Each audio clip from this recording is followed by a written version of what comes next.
Tonight we continue our series of interviews with candidates in this year's election for City Council. Our guest is a candidate from South Boston who's one of the finalists running at large.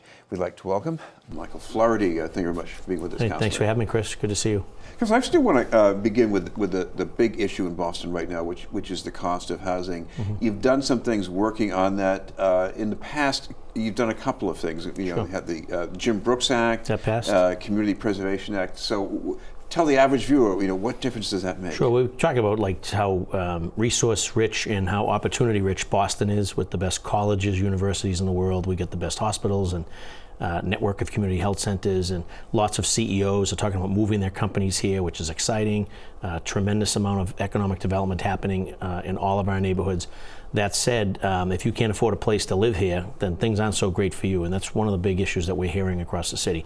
This council has actually taken a lot of steps to address that. As you mentioned, we passed the Jim Brooks Stabilization Act. We passed the linkage ordinance to increase the linkage formula that will return tens of millions of additional dollars to the creation of affordable housing. We've also adjusted IDP. I would quite frankly like the threshold lowered. Right now it's 10 units that triggers IDP. I think maybe we should look at maybe 7 or 8 units as the trigger, possibly even lower depending on how dense the project is. We're also looking at least stuff that I've talked about, is our colleges and universities. They continue to take property off of the tax rolls, including their master plans, and through the pilot program, payment in lieu of taxes. I think that they can and should be doing more, and whether that's, we have a line item for affordable housing in the city budget that could work, and maybe through the pilot program they can contribute to it. But we also have what we passed here in Boston is the CPA, the Community Preservation Act. I serve as chair. The first 2 rounds of fundings, 91 projects, got 42 million. The next round is really going to be stepping up and focused on the creation of affordable housing, senior housing, veteran housing. So we're going to have, again, additionally tens of millions of dollars out of the CPA that's going to go towards affordable housing, as well as what we work with D&D. So there are a lot of tools in the tool shed. There are folks that are clamoring for a return of rent control. I'm a no for that right now, not necessarily a sort of a no, nay, never, but just a no, because I think we have other tools that we have that we've been using, but now with the increase to linkage formula and with an infusion of new found dollars from CPA, I think we're going to see a big difference moving forward. Turning to another issue you're concerned with and that's transportation. We've seen some councilors try to mobilize people against the last fare increase on the MBTA. Is there something dramatic that needs to be done to improve things in Boston? Well, everyone depends, every neighborhood depends, and our workforce depends on public transportation and making sure that it's first and foremost safe, given a number of mishaps that we've seen lately, and particularly over the summer, and that it is accessible and it's efficient, and that it runs on time. So that's sort of the big looming issue, and you can't point to sort of one person or one administration. I think it's been neglected to some respects for years, maybe even decades. That said, we need to do a better job. We need to fully fund, which this council did, Vision Zero, and we even added additional funds for Vision Zero. We want to make sure that our roads and intersections and crosswalks are clearly visible, and that our signaling is appropriate, so that we had an incident recently where there was a pedestrian in the crosswalk, and the person driving the motor vehicle had a green light and took a left turn, hitting 2 people and causing a fatality. So looking at those, making sure that for pedestrians and for cyclists that it's safe.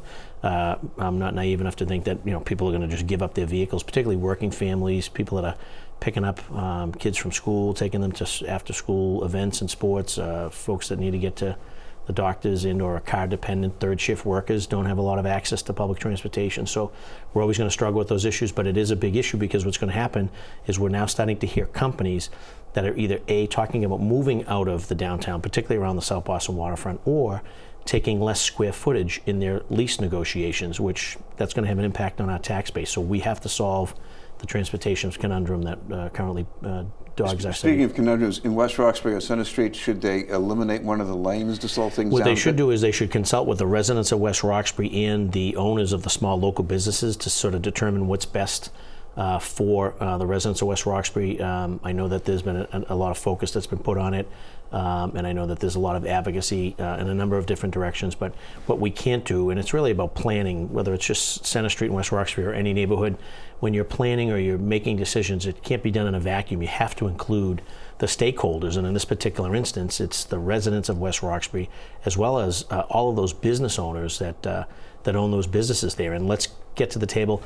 The existing conditions, I think warrant some attention and some adjustments. The answer is, what are those adjustments? But everyone needs a seat at the table. We can't just be making the decisions at City Hall through our transportation department. We need to have a dialogue, and the stakeholders need an opportunity to be heard and to address them. So my sense is, I know that the issue is sort of a road diet in my particular community. The road diet along Day Boulevard in L Street has paid some dividends a year later. It was in response to a child being struck with a vehicle and killed on L Street. We've lost a significant amount of parking spots, which I know was an area of concern for a lot of residents, but we have seen traffic calming. The view corridors have opened up. The crosswalks that are now clearly visible, as well as the intersections where we've put some safety measures in, have made a difference, and it's actually helped the small local businesses and residents feel a little safer. But at the end of the day, if we're making a decision about any neighborhood, be it West Roxbury or any community, we're going to make sure that the residents of that community have input and say, because it's their neighborhood and they use those streets more than anyone. This has been our news. We're talking with City Councilor Michael Flaherty, candidate for re-election as Councilor at Large. Councilor, you have a list of labor endorsements that most candidates in this town would envy. And if you look at that verdict, the federal charges, extortion and conspiracy earlier this year, it was a real blast. How do you receive this? I mean, is there something the city needs to do differently in the future, looking down the line? Well, obviously, from my labor background, I spent 10 years as a Teamster with Local 25, as well as my advocacy on behalf of working men and women, and that could be working conditions. It's the living wage ordinance. There's a number of things that I've done over my tenure, as well as be an advocate for labor, and so I in turn enjoy tremendous support from our labor unions. I think as we're moving forward, I think folks just need to be focused on moving the city's agenda forward and not their own agenda. And I think in some of the instances that we've seen sort of some self-dealing situations. But at the end of the day, our city was built on the backs of labor, and they play a huge role in particularly not just the city's workforce, but also the workforce and gender. And I'm going to continue to be an advocate for, again, good working conditions, safe working conditions, good wages, good benefits. That's how we're going to sustain the middle class. A lot of folks are complaining that Boston's becoming the city of the very rich or the very poor, and that we're losing the middle class. It's our friends in labor, and it's those blue-collar jobs which are going to sustain our city, particularly in the neighborhoods of Boston where we depend on those workers and the residents that they commit to stay in the city, particularly through the Boston residency job policy, as well as the city's residency ordinance, both of which require folks to live in the city of Boston. And I think that's what's going to hold our middle class. Thank you very much for being with us. Thank you for having me, Chris. Candidate for re-election, Boston City Councilor Michael Flaherty. In a moment, a new program to help childcare providers and families. But first, this message.